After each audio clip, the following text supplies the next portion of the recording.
left Esperance this morning and I headed to Kaiguna. We'll hop home, it'll take us about a week. We've just had enough, really, so that's the brunt of it. These two little creatures in the back have a lot to do with it. Yeah, my mental health hasn't been great because I've got 2 kids of my own back east, and yeah, just missing them, and yeah, it's just not really my thing. Like doing too much relaxing. Like my brain type, I need more engaging stuff, like day in, day out. Like, and I was literally just that relaxed. Like I went insane. Like, so just have nothing to do. Like, yeah, for people who don't know, we're a blended family, so we're not your standard nuclear family. Ray isn't these kids' dad. Their dad is back home. So for them it's been challenging missing their dad. It's challenging for Ray and them as a dynamic of like a stepfather and stepchildren because they just clash a bit, and then Ray has his own 2 kids back home that he's missing a lot. So we have a little bit of a different dynamic, and it just hasn't worked for us. Like not to say that we didn't have some really good times, we did, but the more it went on, the harder it got. yeah. I think we were talking earlier about how when we were travelling through Victoria, we were having a really good time. Probably a combination of 2 things. Like one was that it was still pretty fresh, the trip, but 2, it was more diverse with what we were doing. So you had rainforest, there was heaps of waterfall walks, there was like rock formations that you could climb. Like we were at the beach, we were in like Echuca and on the Murray, and it was just like loads of different things that we were doing. And then we hit South Australia where it was beautiful and we loved it, but slowly it got very samey. It got just beach after beach after beach. And then we hit Western Australia and we were like, oh, more beaches. More wind. Yeah. And what we learned with these 2, like if it was just us, we would be fine. We would have no problem. I love the beach. Ray loves the beach. We would spend our lives there if it was just us. But with the kids at this age, so they're 4 and 6, it was just hard. So they're too little to like be outside in the searing heat. Traveling in summers, obviously that's just going to be a thing. But when they're inside, there's no space for us in the van that we've got. It's a 15-foot fold out one, so you know there's not space for us all to hang out in there. Yeah. Then when the kids are in there out of the sun, Ray and I are outside, and because of our awning and the design, if the wind is up, which it always is because you're at the beach and you know in Western Australia or like in South Australia, we can't have the awning out because it's not one of the ones that comes back, like the legs come back to the van. It's one that you've got to peg into the ground.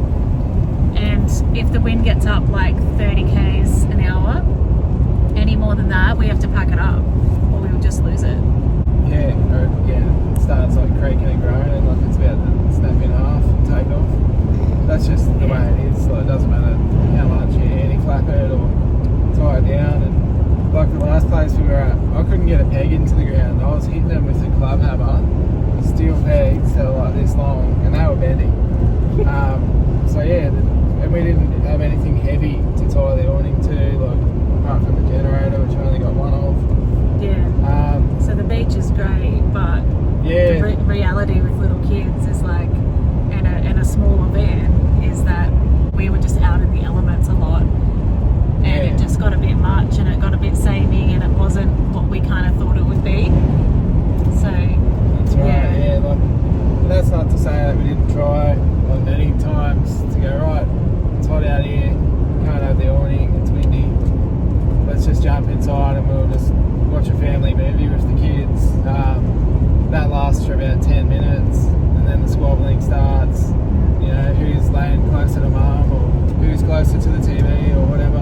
Yeah, and then one wants a snack and one wants a drink, and it was good in the beginning, but it just got too samey. It was just too much of the same shit, and we were like, well, looking ahead, if we keep going, we're in Esperance, right? So if we keep going, we're headed towards Bremer Bay and Albany, and like all of that is just coastline and more beaches and more of the same. After that, it was like the Ningaloo. And then it's the Ningaloo and Coral Bay and all of those areas, and we're like, it's literally just beaches. Like, so we were just kind of like, oh, we need to just look at it for what it is and go where we've had a great time up to here, but it's time to go home. Like, I'd like to try it again in like maybe 3-4 years, maybe even 5 years, when they're like proper teenagers and they're just not going to be as difficult.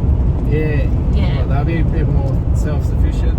And we would need a bigger van. Like, let's be real, our van is great, but it's not really great for families at the end of the day, because there's no space for us to go in there that the kids aren't in. Like, their bunk beds, you can't really expect them to chill out in their bunk beds. Like, there's no TV over there for one. We don't do iPads. So I think when they're older and you had a bigger van that had a lounge area that they could chill out in, and they had their own phones, and then we would have our own space in the bed that we could chill out, it would work. But it just got a bit much. So yeah, what's next for us is we're heading home. For those who don't know, we bought property not long before we left in Gloucester.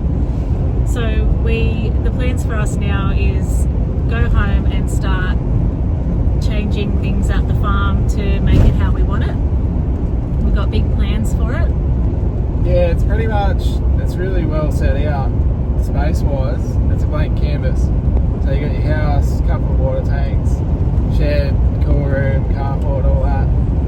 But it's just missing a few things. Like, I'm an avid gardener. Look, I love it, growing my own veggies and that. And there's just no like real garden beds there for doing that. So we're going to get some of those going. The kids want heaps of like chickens, and there's a goat pen there, so we're going to set that up to actually house a goat or two. We're going to get our own cattle, and ideally just try and grow our own food, grow our own meat, and just live better, eat better. Yeah, we want to turn it into a little hobby farm. So we refuse to call it a homestead. We're not calling it that. Definitely not a homestead. So just don't even. That's the goal, is to turn it into something that we can live like fully, well, not fully, but almost fully off-grid. Self-sustainable. Self-sustainable. Yeah. So it's already got 3 water tanks and it's got a huge solar system and septic, so we're not on the grid in that sense. But yeah, it's missing a lot of things, so we need to make it like more ours. And Ray's got big plans to build a cabin on top of the hill. It's got a stunning view over the Barrington River. Yeah. And so yeah, cabin, a guest house is going to go down the bottom as well, and we'll build a chicken coop, and that'll be interesting watching that, because we will have to build that to be fox and quoll proof apparently, because the quolls in that area come and just eat like 12 chickens in one go. Like, 1, I didn't even know we had quolls in the area, and 2, I didn't know they ate chickens alive. Like, 10 at a time. Yeah. So we need to like build that to be like Fort Knox. Like Ray said, we'll be doing a goat pen, and we want to breed some goats and get cattle and work that all out. We have absolutely no farm experience, either of us, so it'll be a learning curve, and that's what our channel and our Instagram is going to be focused on now. Yeah, so Ray will be building the cabin, doing all the renos himself. Yeah, it's going to be fully off-grid, because it's 600 metres away from the main house where the power feed is, and I ain't paying an electrician to run power up there, so we're just going to do a bit of a DIY, very minimal solar setup up there. It's only going to run like a light and a 12 volt gas bloody hot water system for a shower. It's going to have its own rainwater harvested up there, and the view up the top is incredible. Like, it's really worth building something up there to maximise on that view. Yeah, and Ray's going to build me an outdoor bath on the deck.